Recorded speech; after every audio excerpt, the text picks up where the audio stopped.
نظیم بول رہے ہیں جی جی سر. پوچھنا ہے سکا کہ اگر خون نکلا ہے تھوڑا جہا جی جی لیکن وہ بہے نہ وہ وضو رہ جائے گا؟ عظیم بھائی یہ جو آپ نے پوچھا نا کہ جسم کے کسی حصے سے خون نکلے اور بہے نہ، جی اس کو تو سب مانتے ہیں کہ اس سے وضو نہیں ٹوٹتا.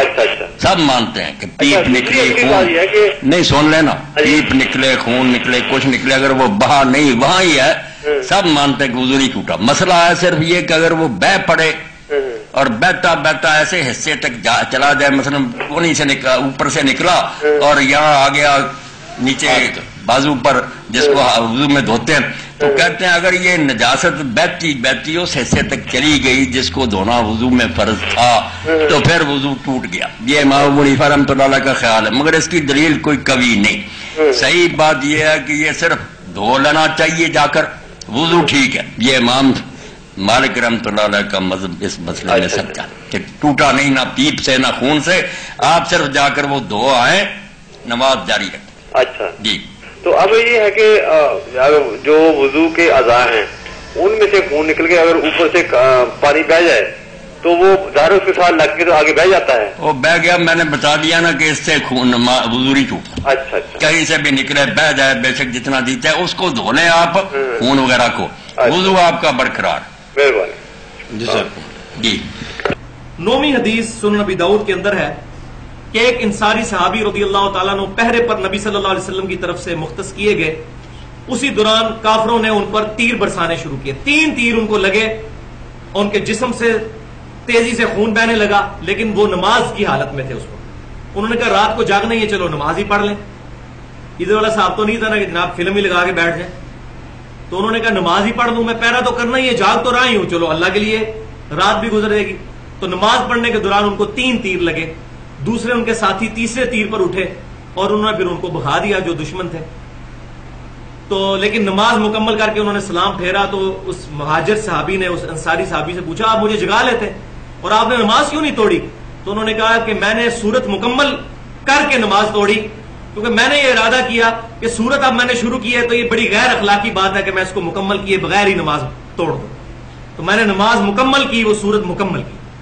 تو اس حدیث سے یہ بات پتہ چلی کہ خون نکلنے سے وضو نہیں ٹوٹتا. صرف امام ابو حنیفہ رحمۃ اللہ علیہ اس مسئلے میں منفرد ہے، باقی پوری امت کا اتفاق ہے. اور امام بخاری نے بھی چیپٹر باندھا ہے کہ خون نکلنے سے وضو نہیں ٹوٹتا.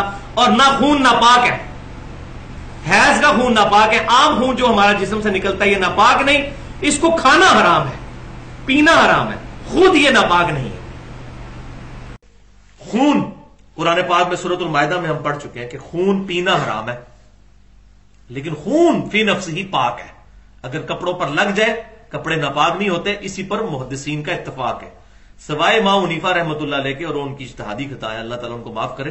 باقی پوری امت کا اس معاملے میں اتفاق ہے کہ خون فی نفسہ ہی پاک ہے. جس میں وہ مشہور حدیث ہے جو سنن نبی داؤد میں صحیح سند کے ساتھ ہے، وہ جو 2 صحابی تھے جن کی نبی صلی اللہ علیہ وسلم نے رات کے وقت جو ہے پہرے کے اوپر ڈیوٹی لگائی.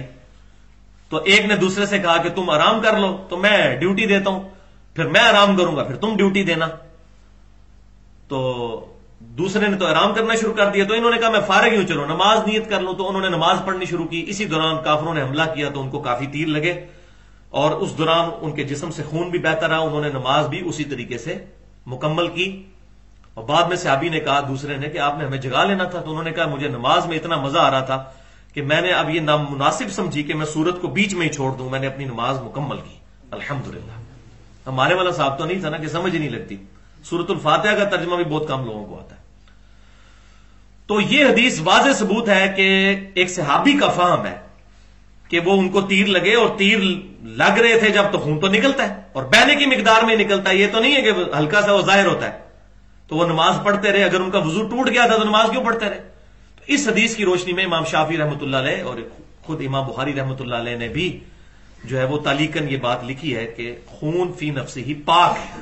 خون پینا حرام ہے لیکن خون فی نفسہ ہی پاک ہے. کپڑوں کو لگ جائے تو یہ کپڑے ناپاک نہیں ہوتے، جسم ناپاک نہیں ہوتا. تو یہ 2 بالکل مختلف چیزیں. اور یہاں مجھے اب ضمن لطیفے کے طور پہ وہ بات یاد آ گئی کہ یہی واقعہ جو ہے وہ شیخ زکریا صاحب نے بھی فضائل اعمال میں لکھا ہے. اور اس کے بعد ایک بڑا عجیب و غریب جملہ لکھا ہے انہوں نے کہا کہ اس سے یہ بات ثابت ہوئی کہ اس صحابی کے نزدیک خون پاک تھا، اور امام شافعی رحمۃ اللہ علیہ بھی کہتے ہیں خون پاک ہے، ہو سکتا ہے وہ صحابی امام شافعی کے مذہب پر. اب کسی کی مت ماری جائے اور گیئر الٹا لگ جائے نا تو اس کا کوئی علاج نہیں ہے. اب ان سے بات کریں گے تو وہ تعویل کریں گے نہیں وہ مراد یہ ہے کہ دونوں کا مذہب ایک ہے یا جو ہے، لیکن یہ اس طریقے سے گفتگو کرنا ایک صحابی کے بارے میں میرا خیال ہے یہ توہین سے خالی نہیں ہے. صحابی الحمدللہ مجتہد تھے، اور ایک صحابی کے اجتہاد پر کروڑوں اماموں کے اجتہاد، امام حنیفہ کے، امام شافعی، امام مالک، امام احمد بن حنبل کے قربان، انہوں نے ڈائریکٹ نبی صلی اللہ علیہ وسلم سے علم حاصل کیا تھا.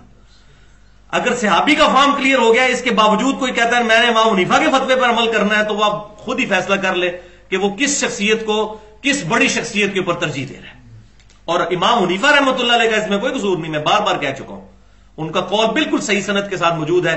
میرا کوئی فتویٰ قرآن سے ٹکرا جائے، حدیث سے ٹکرا جائے، یا کسی صحابی کے قول سے ٹکرا جائے تو وہ چیزیں لے لو اور میرے فتوے کو چھوڑ دو.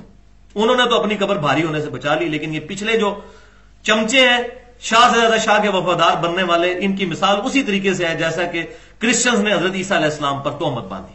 عیسیٰ علیہ السلام کا ہم دل سے احترام کرتے ہیں الحمدللہ. امام حنیفہ رحمۃ اللہ علیہ کا ہم دل سے احترام کرتے ہیں.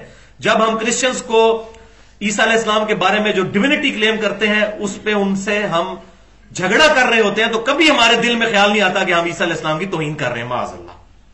وجیہن فی الدنیا والآخرہ قرآن نے کہا ہے ہم نے اپنا ایمان برباد کرنا ہے. بالکل اس طریقے سے جب ہم فقہ حنفی کے اندر جو غلط چیزیں ہیں ان کو پوائنٹ آؤٹ کر رہے ہوتے ہیں تو مقصد امام حنیفہ رحمۃ اللہ علیہ کی معاذ اللہ توہین نہیں ہوتا، بلکہ غلطی کو غلطی کہنا ہے. اور بلکہ ہم تو کہتے ہیں ہم پکے حنفی ہیں کہ امام حنیفہ رحمۃ اللہ علیہ کے اس حکم پر عمل کر رہے ہیں کہ میری کوئی بات کتاب و سنت یا صحابی کے قول سے ٹکرا جائے تو اس کو چھوڑ دو. اس کا نام اگر حنفی ہونا ہے تو ہم حنفی ہیں الحمدللہ. لیکن اگر حنفیت سے مراد کو یہ لیتا ہے کہ کتاب و سنت کا جنازہ نکل جائے لیکن اپنے بزرگوں کے بے سند اقوال جو چل رہے ہیں جو ثابت ہی نہیں اکثر امام حنیفہ رحمۃ اللہ علیہ سے، ان کے اوپر آنکھیں بند کر کے چلنا ہے تو یہ حنفیت نہیں ہے. یہ شیطنت کے سوا کچھ نہیں ہو سکتا. والعیاذ باللہ تعالی.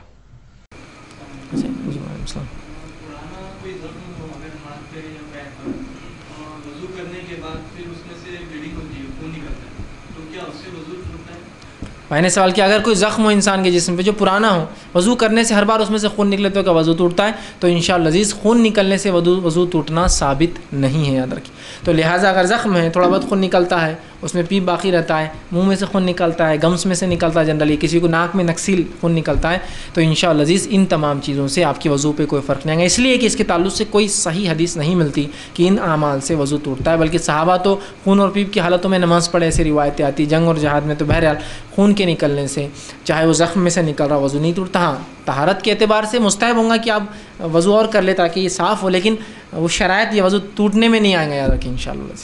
جی